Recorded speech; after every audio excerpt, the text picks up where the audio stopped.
Presidency का चुनाव होना है अमेरिका में। और देखने वाली बात यह है, समझने वाली बात यह है कि अमेरिका के चुनाव में मोदी का मैजिक काम कर रहा है।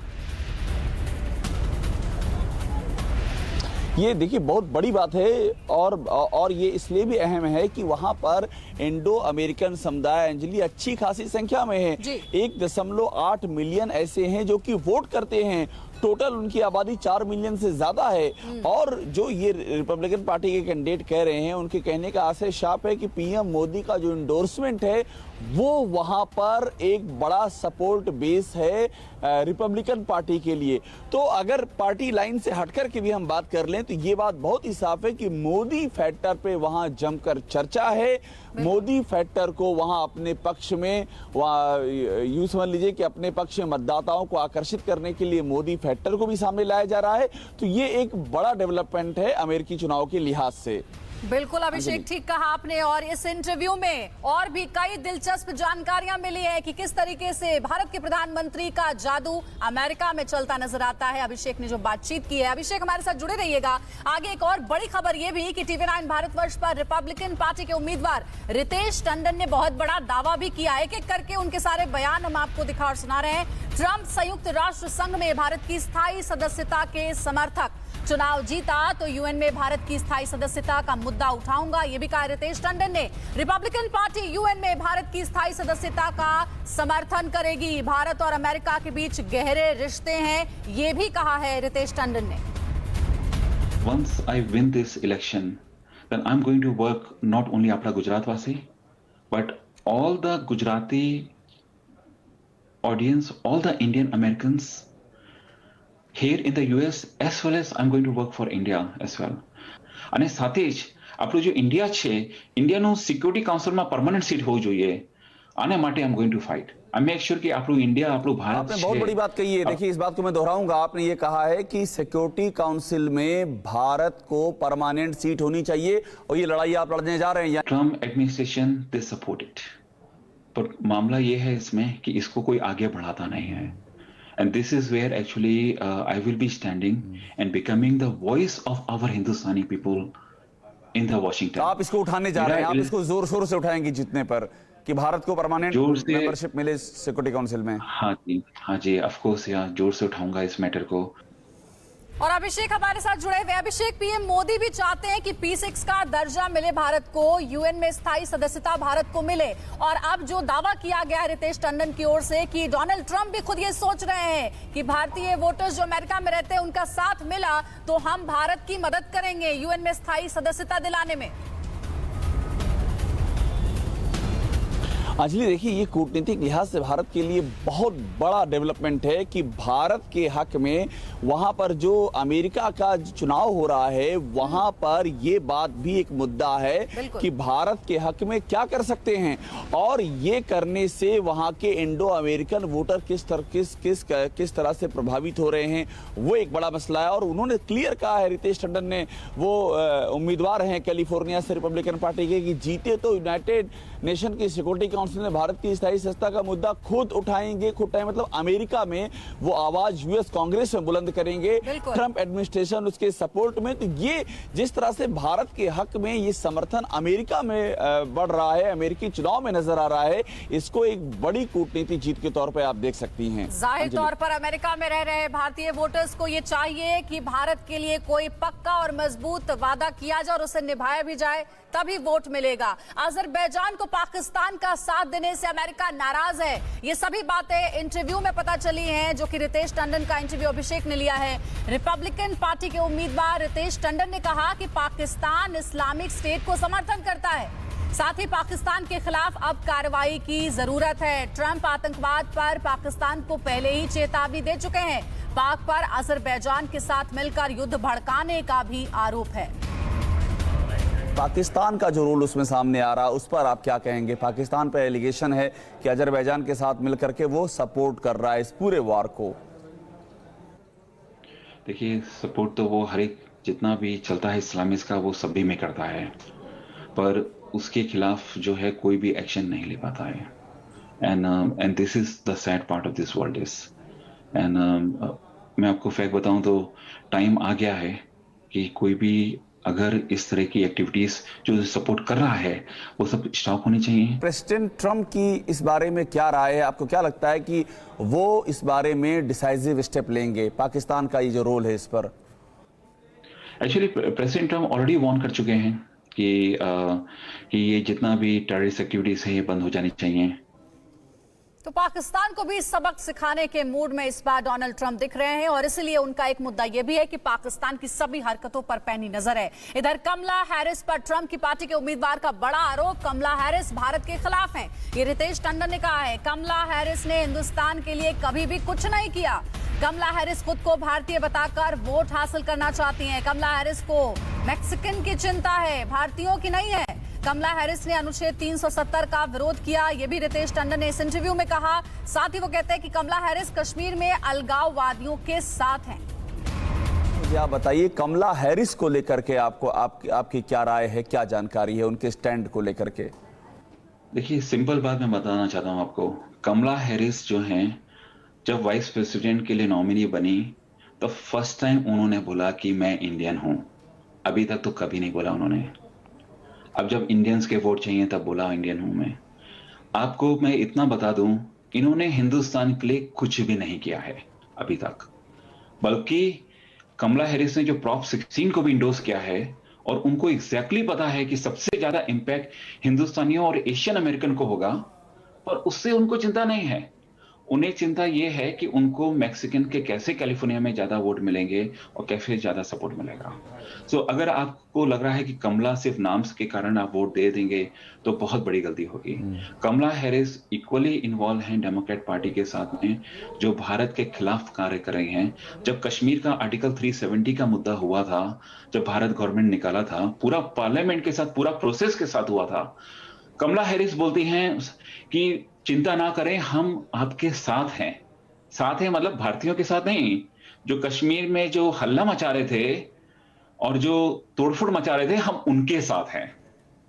तो अमेरिका में राष्ट्रपति चुनाव के लिए 3 नवंबर को वोटिंग होनी है और लगातार TV9 भारतवर्ष आपको पल पल की अपडेट वहां से दे रहा है। अगली खबर का हम रुख कर रहे हैं। अफगानिस्तान में तालिबानी आतंकी एक बार फिर से एक्टिव हो गए हैं। अमेरिकी राष्ट्रपति ट्रंप ने जैसे ही दिसंबर तक अफगानिस्तान से अपनी सेना को हटाने का ऐलान किया, तालिबानी आतंकी शक्ति प्रदर्शन करने सड़क पर निकल आए हैं। तालिबानी आतंकियों ने रोड शो करके अपनी ताकत की नुमाइश कर दी है और यह जाहिर हो गया है कि भले तालिबानी आतंकियों के साथ अफगानिस्तान सरकार बातचीत कर रही है, लेकिन ये मसला इतनी आसानी से खत्म नहीं होने वाला है।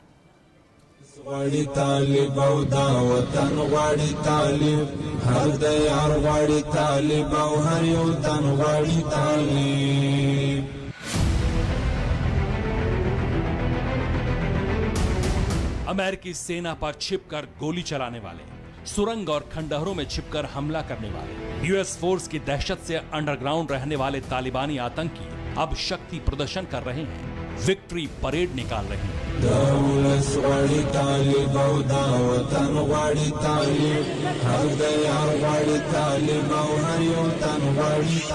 जरा देखिए, रात के अंधेरे में मूवमेंट करने वाले तालिबानी आतंकियों की हिम्मत इतनी बढ़ गई कि ये दिन में सड़क पर खुलेआम काफिला लेकर घूम रहे हैं, हाथों में खतरनाक हथियारों के साथ, रॉकेट लॉन्चर और मोर्टार के साथ। आलीशान गाड़ियों का ये काफिला किसी वीआईपी का नहीं, बल्कि तालिबानी आतंकियों का है। आगे आगे आतंकी हथियार लिए मोटरसाइकिल पर सवार हैं।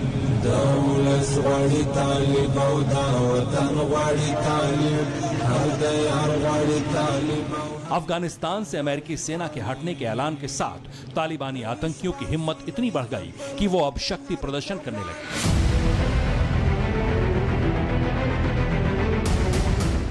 अफगानिस्तान के लोंगर प्रांत में तालिबान ने खुलेआम ये प्रदर्शन किया। इस काफिले में लोंगर प्रांत के तालिबान के गवर्नर अहमद अली जान अहमद भी शामिल था। ट्रंप ने बुधवार को ही ऐलान किया था कि क्रिसमस तक अफगानिस्तान से अमेरिकी फौज अपने देश लौट आएगी। माना जा रहा है कि अफगानिस्तान के साथ तालिबान की बातचीत के बीच इस ऐलान ने ही तालिबानी आतंकियों के हौसलों को बढ़ा दिया है।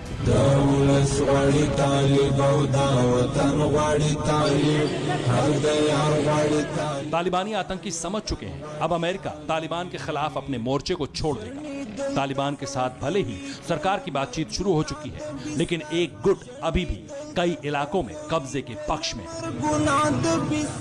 Bureau report TV9 Bharatvarsh. रूस के राष्ट्रपति पुतिन की जिंदगी से जुड़े राज की कई कहानियां हैं। पुतिन के निजी जीवन को समझना किसी पहेली से कम नहीं है। पुतिन कैमरे के सामने हमेशा अकेले नजर आते हैं। सिर्फ कुछ मीडिया रिपोर्ट्स के हवाले से ही पुतिन के परिवार के बारे में कुछ जानकारियां दुनिया के सामने आ पाती हैं। अब पुतिन को लेकर एक और रहस्य चर्चा में है। कहा जा रहा है कि पुतिन की गर्लफ्रेंड 2 बच्चों को जन्म देने के बाद से ही गायब हो गई है।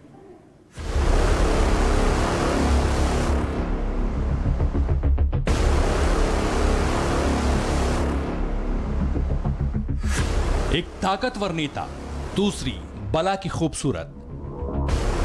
एक राष्ट्रपति तो दूसरी खेल की दुनिया में परचम लहराने वाली। पुतिन और अलीना कबाइवा के बीच ऐसी केमिस्ट्री बनी कि दोनों के रोमांस की चर्चा दुनिया में फैल गई। कई मौकों पर दोनों कैमरे में कैद हुए। कई अफसाने सुने और सुनाए गए। लेकिन अब पुतिन की ये गर्लफ्रेंड कहां है, ये कोई नहीं जानता। देश के सबसे ताकतवर नेता की गर्लफ्रेंड को करीब 2 साल से किसी ने नहीं देखा। बस पिछले साल उनकी एक कहानी सामने आई थी। 2018 में अलीना को आखिरी बार देखा गया था। तब उनके प्रेग्नेंट होने की कहानी सामने आई थी। कहानी आगे बढ़ी। 2019 में उनके अस्पताल में भर्ती होने और 2 बच्चों को जन्म देने की खबरें छपी। लेकिन उस अस्पताल से निकलने के बाद अलीना कहां गई, वो बच्चे कहां हैं, ये आज तक कोई नहीं जानता। इतना ही नहीं, रूस के अखबार ने पुतिन की गर्लफ्रेंड से जुड़ी खबर को इंटरनेट से भी डिलीट कर दिया। पुतिन अपनी निजी जिंदगी को लेकर कभी खुलकर चर्चा नहीं करते। पुतिन ने जब अपनी बेटी पर कोरोना वैक्सीन के टेस्ट का ऐलान किया, तब दुनिया हैरान रह गई। पुतिन की बेटियां क्या करती हैं, कहां रहती हैं, इसको लेकर दुनिया के सामने काफी कम जानकारियां हैं। पुतिन ने अपनी पत्नी को तलाक दे दिया था, लेकिन अपनी दोनों बेटियों से बेहद प्यार करते हैं। कहा जाता है कि पुतिन की गर्लफ्रेंड ने 2 लड़कों को जन्म दिया। पुतिन ने अपने दोनों बेटों और गर्लफ्रेंड को किसी सीक्रेट जगह पर रखा है। पुतिन की जिंदगी में कई सीक्रेट्स हैं, तो इसकी वजह पुतिन की वो ट्रेनिंग है जो उन्हें सीक्रेट सर्विस में रहते हुए मिली है। पुतिन रूस की खुफिया एजेंसी KGB के एजेंट थे। पुतिन खुद एक अंडरकवर एजेंट के तौर पर जर्मनी में काम कर चुके हैं। 16 साल तक पुतिन जासूस बनकर रहे। यही वजह है कि पुतिन किसी भी चीज को सीक्रेट रखना अच्छी तरह जानते हैं। पुतिन जानते हैं कि दूसरे देश के एजेंट्स उन्हें कैसे नुकसान पहुंचा सकते हैं, इसलिए वो अब मोबाइल फोन भी अपने साथ नहीं रखते। पुतिन अपने परिवार और बच्चों की जानकारी भी बेहद सीक्रेट रखते हैं। Bureau report TV9 Bharatvarsh. इस कार्यक्रम के प्रस्तुतकर्ता हैं सच्ची सहेली, महिलाओं के लिए सबसे भरोसेमंद औषधि एवं टॉनिक। सह प्रायोजक थकान मिटाए, एनर्जी और इम्यूनिटी बढ़ाए, body rich capsules and syrup, रोग प्रतिरोधक क्षमता बढ़ाए, multiplex capsules and syrup.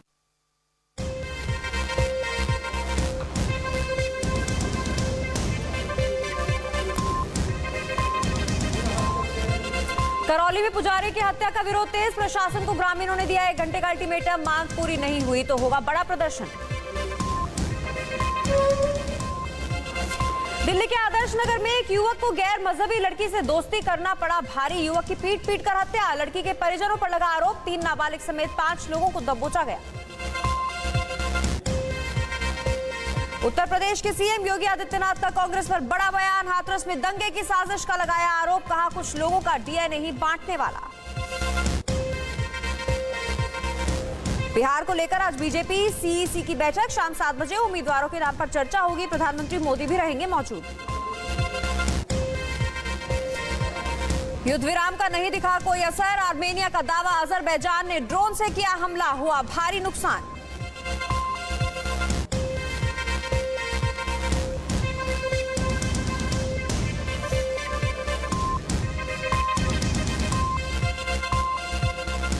TV9 Bharatvarsh में आपका स्वागत है। नमस्कार, आपके साथ मैं हूं पल्लवी त्यागी। सबसे पहले आपको बता दें इस वक्त की बड़ी खबर।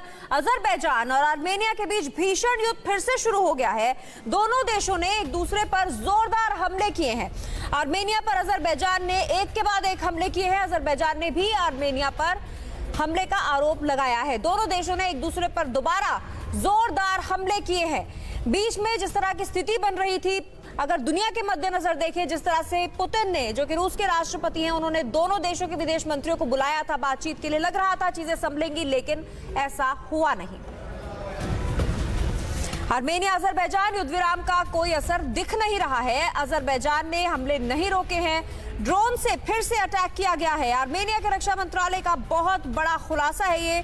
अजरबैजान के हमले में आर्मेनिया को भारी नुकसान पहुंचा है। तस्वीरें भी आपको दिखा रहे हैं। आर्मेनिया के रक्षा मंत्रालय ने ये बात कही है कि अजरबैजान की तरफ से हमला किया गया है, जो युद्ध विराम है उसका उल्लंघन किया गया है और इस वजह से दुनिया भर में 6 जगह पर युद्ध के हालात बने हुए हैं। ड्रोन से अटैक किया गया है अजरबैजान की तरफ से। तो जो युद्ध विराम की बात कही गई थी उस पर अमल अजरबैजान नहीं कर रहा है।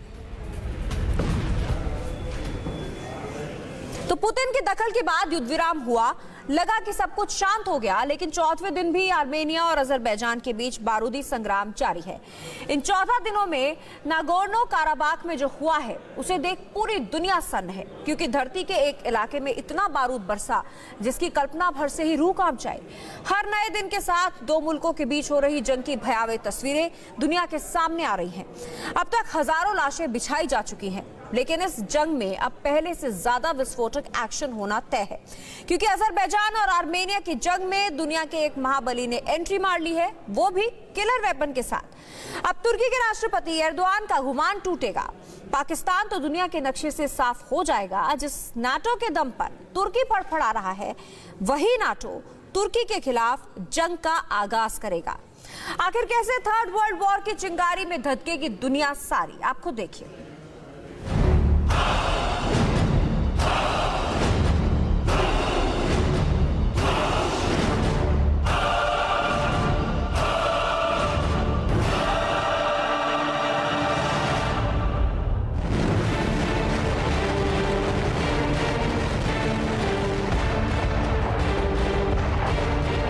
आर्मेनिया और अजरबैजान के बीच जंग कितनी विस्फोटक और विध्वंसक हो चुकी है, इसका सबूत है बैटल ग्राउंड से सामने आया ये वीडियो।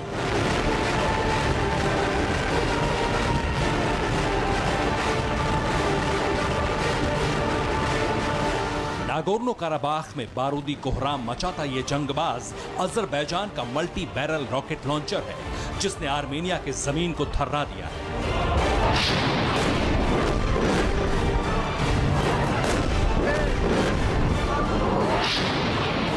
अजरबैजान के ताबड़तोड़ अटैक ने आर्मेनिया की पोस्ट और बंकरों को तहस नहस कर दिया है।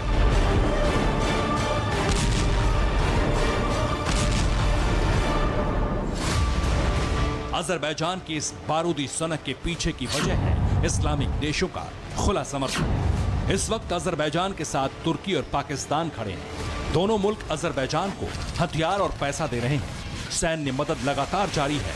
इसी के दम पर अजरबैजान नागोर्नो काराबाख में आर्मेनिया को जड़ से उखाड़ फेंकने के लिए आमादा हो गया है।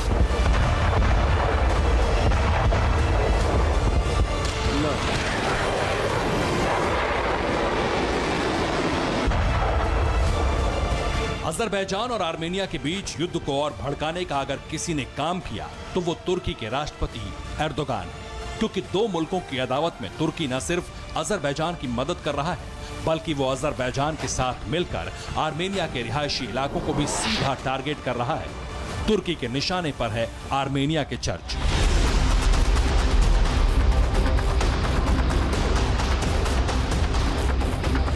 तेरह दिनों से तुर्की, पाकिस्तान और अजरबैजान एक साथ मिलकर आर्मेनिया पर कहर बरपाने में जुटे हैं, लेकिन अब ऐसा नहीं होगा, क्योंकि रूस ने आर्मेनिया के साथ न सिर्फ खड़े होने का ऐलान किया है, बल्कि तुर्की, पाकिस्तान और अजरबैजान के खिलाफ जंग भी छेड़ दी है।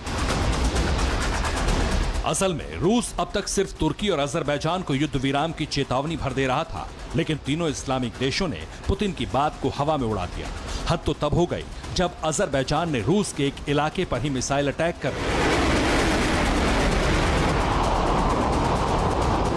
हालांकि रूस ने अजरबैजान की तरफ से किए गए मिसाइल अटैक का माकूल जवाब देते हुए अपने S-300 डिफेंस सिस्टम से उसे मार गिराया, लेकिन अजरबैजान के इस कदम ने रूसी प्रेसिडेंट का माथा ठनका दिया और अब वक्त है एंग्री पुतिन के बारूदी इंतकाम का।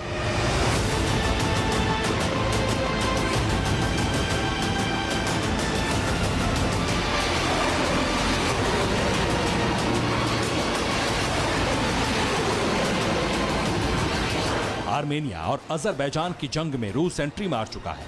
वॉर जोन से जो खबर आई है उसके मुताबिक रूस ने आर्मेनिया और अजरबैजान के विदेश मंत्री को मॉस्को बुलाया है। पुतिन ने तुर्की के राष्ट्रपति एर्दोगान को जंग से पीछे हटने की नसीहत दी है। इसके अलावा पुतिन ने पाकिस्तान को भी आखिरी चेतावनी दे दी है। नागोर्नो काराबाख के बैटल में पुतिन के आने भर से ही आर्मेनिया का जोश हाई हो गया।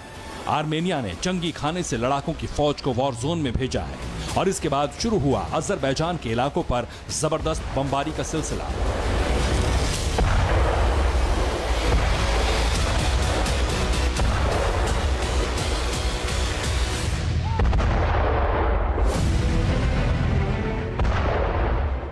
असल में रूस के आने से अजरबैजान और तुर्की का बैकफुट पर जाना तय है, क्योंकि अब तक तुर्की ये गुमान पाल कर बैठा था कि वो नाटो का सदस्य है और दुनिया का जो भी मुल्क नाटो में शामिल है उसके लिए कुछ नियम कायदे हैं।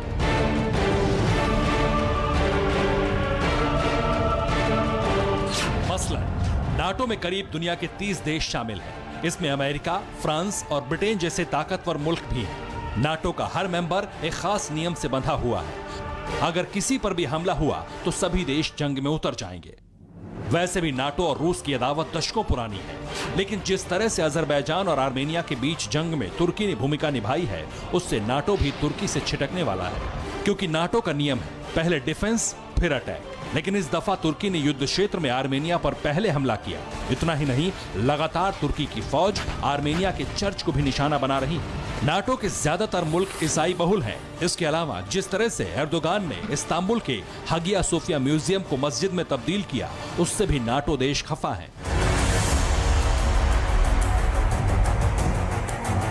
इस्तांबुल में बॉस्फोरस नदी के पश्चिमी किनारे पर मौजूद गुंबदों वाली ये वही ऐतिहासिक इमारत है जो किसी जमाने में चर्च हुआ करती थी, लेकिन तुर्की ने पहले इसे मस्जिद बनाया, फिर म्यूजियम और आखिर में 10 जुलाई 2020 को एर्दोगान ने हागिया सोफिया को नमाज पढ़ने के लिए खोल दिया। तुर्की के इस कदम से यूरोप के कई ईसाई मुल्क पहले से खफा थे, लेकिन अब तुर्की जिस तरह ईसाई मुल्क आर्मेनिया पर अटैक कर रहा है, उसे देखते हुए नाटो का इस जंग में तुर्की के साथ खड़ा होना नामुमकिन है।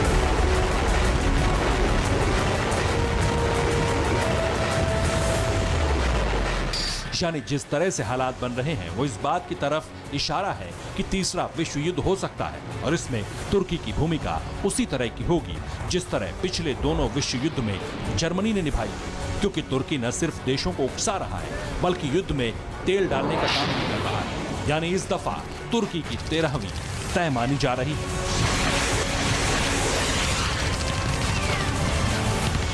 Bureau report, TV9 Bharatvarsh. Armenia और अजरबैजान के जंगी मैदान में सुलगी चिंगारी को भड़काने वाला तुर्की अब अमेरिका को खुली चुनौती दे रहा है। लेकिन प्लान इतना शातिर है कि तुर्की एक तरफ रूस की मार्केटिंग करके खुद को उसका हिमायती बताएगा, नागोर्नो काराबाख के मैदान में आने से उसे रोकेगा, और दूसरी तरफ अमेरिका को नीचा दिखाकर उसके हथियारों की मार्केट को डाउन करके उसे जंग लड़ने पर मजबूर करेगा। तुर्की के इस प्लान से अमेरिका में हड़कंप मचा है, इसलिए पेंटागन से एर्दोगान को सीधी चेतावनी मिली है कि आग से मत खेलो। देखिए नई साजिश पर एक्सक्लूसिव रिपोर्ट।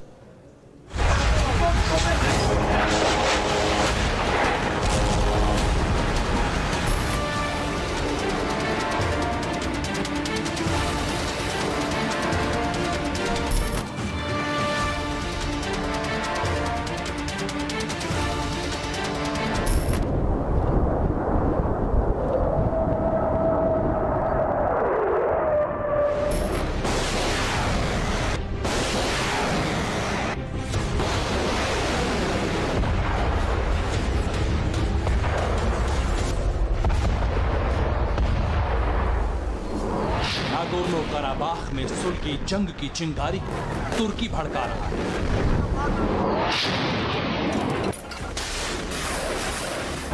पहले अजरबैजान को जंग में कूदने को मजबूर किया, फिर फ्रांस को, और अब अमेरिका के खिलाफ एर्दोगान ने सीधा मोर्चा खोल दिया है।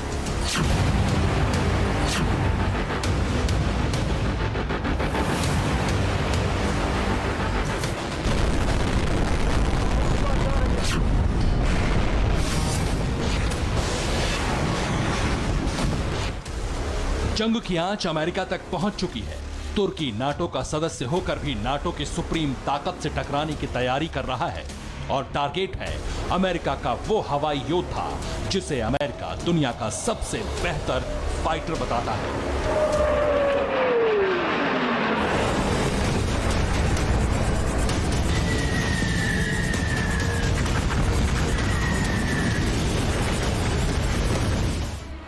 नाटो के बेस के सहारे ताकत की नुमाइश करके तुर्की ने पहले अमेरिका से संबंधों में दरार डाली और फिर इसी बेस के करीब अपने सबसे सक्षम सैन्य बेस पर रूसी हथियारों की प्रदर्शनी लगाकर संबंधों को पूरी तरह खराब कर लिया।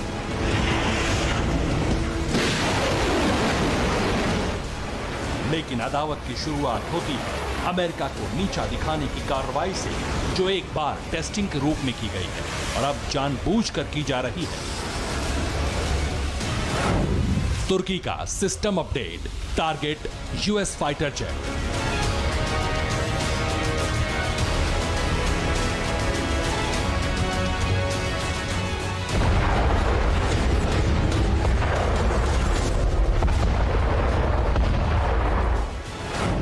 एक्टिव हुए S-400 सिस्टम, अमेरिका को दिखाया दम।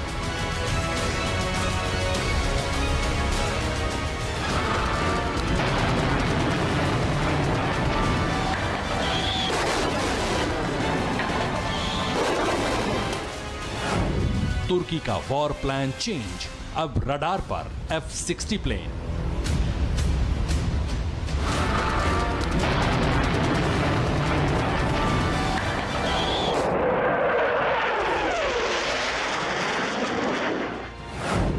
एक मिसाइल, एक यूएस जेट, रूसी सिस्टम रेडी फॉर अटैक।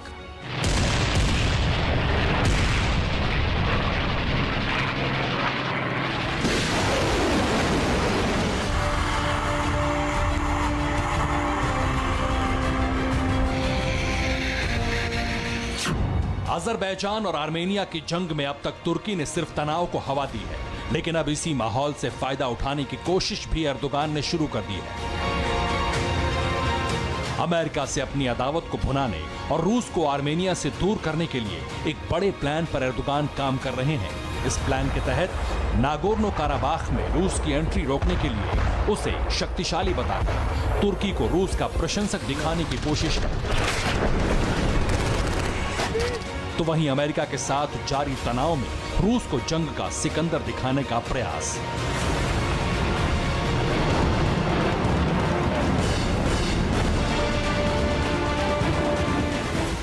और ये सब तुर्की ने सिर्फ एक हथियार के दम पर कर दिखाया, जो रूस का है।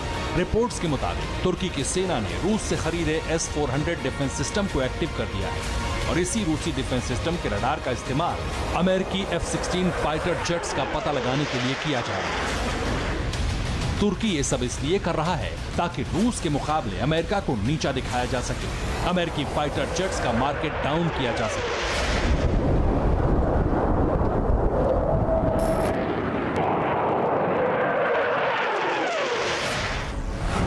अमेरिकी F-16 फाइटर जेट की दुनिया में डिमांड है।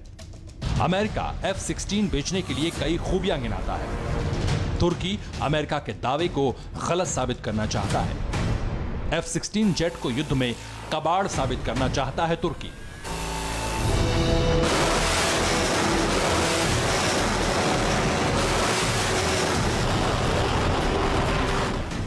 और वो अमेरिका के खिलाफ इस साजिश में तकरीबन कामयाब होता हुआ भी नजर आ रहा है, क्योंकि तुर्की एक बार पहले भी इसी रूसी एयर डिफेंस सिस्टम से अमेरिका के F-16 को गिरा चुका है। हालांकि उस वक्त बतौर टेस्ट अंकारा के बेस पर S-400 सिस्टम को एक्टिव किया गया था, लेकिन अब उसी सिस्टम से अमेरिका को सीधी चुनौती देने की तैयारी कर रहा है।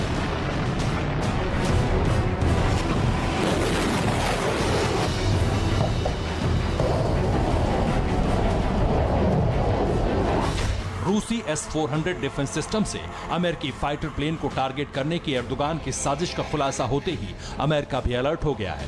पहले अमेरिका के 2 सीनेटर्स ने तुर्की के खिलाफ प्रतिबंध लगाने की मांग की और अब अमेरिका ने ऑफिशियली तुर्की को चेतावनी दे दी है। चेतावनी की गंभीरता को समझिए। तुर्की ने रूस से खरीदे एयर डिफेंस सिस्टम को एक्टिव किया है। इस डिफेंस सिस्टम के रडार से तुर्की नाटो की यूनीमिया मिलिट्री एक्सरसाइज में शामिल देशों के F-16 फाइटर जेट्स को ट्रैक करने की कोशिश कर रहा है। तुर्की आग से खेल रहा है। अमेरिकी कानून के तहत तुर्की पर प्रतिबंध लगाया जा सकता है, लेकिन तुर्की ने हालात ज्यादा बिगाड़े तो फिर अमेरिका हर मोर्चे पर तुर्की को जवाब देगा।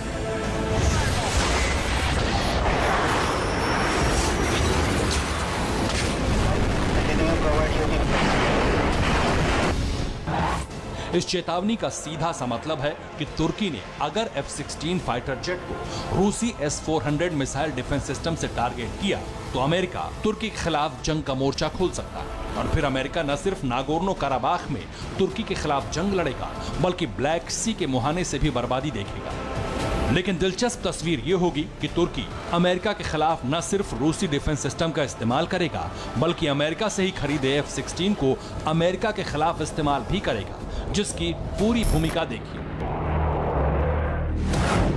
नाटो की मिलिट्री एक्सरसाइज ब्लैक सी में हो रही है।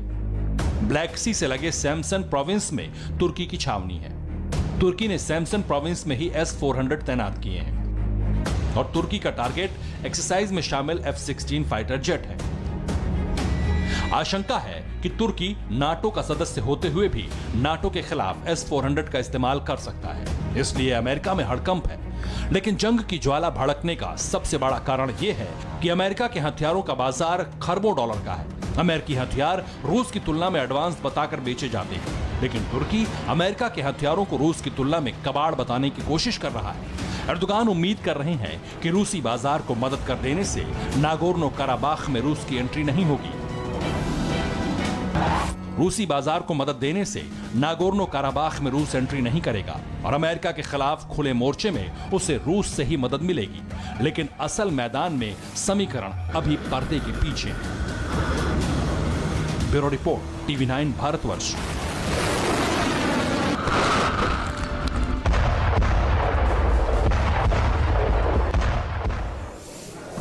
और इस बीच बड़ी खबर बता दें, अजरबैजान और आर्मेनिया के बीच भीषण युद्ध फिर से शुरू हो गया है।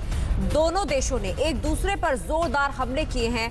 आर्मेनिया पर पहले अजरबैजान ने एक के बाद एक हमले किए। अजरबैजान ने भी आर्मेनिया पर हमले का आरोप लगाया है। हालांकि आर्मेनिया ये कह रहा है कि अजरबैजान ने इस हमले की शुरुआत की है। आपको बता दें, युद्ध विराम लग चुका है।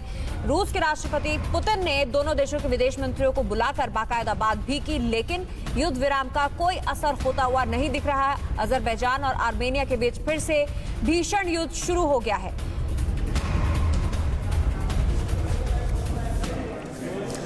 और फिलहाल लेंगे एक छोटा सा ब्रेक। जो भी अपडेट होगा इस पर आप तक पहुंचाएंगे। मेरा ऑयल है स्मूथ एंड लाइट। डाबर लाल तेल है सबसे राइट। इससे स्मूथ और कोई नहीं। मेरी बेटी, तुम झुको नहीं, तुम रुको नहीं। बेबी का शारीरिक विकास करे तेजी से डाबर लाल तेल, जिसमें सिंथेटिक ऑयल्स नहीं बल्कि है तिल के तेल की शक्ति, यानी आयुर्वेद के असली गुण। गैस और एसिडिटी ने बलून बना दिया है। जब गैस, एसिडिटी और बदहजमी सताए, तब सिर्फ गैसोफास्ट। गैसोफास्ट असली जीरा।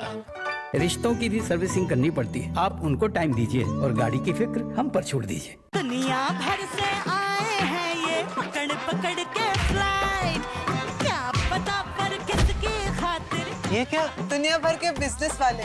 क्यों? चिंटू ने व्हाइट हैट जूनियर पे कोडिंग सीखा, ऐप बनाया, उसके ऐप में इन्वेस्ट करने।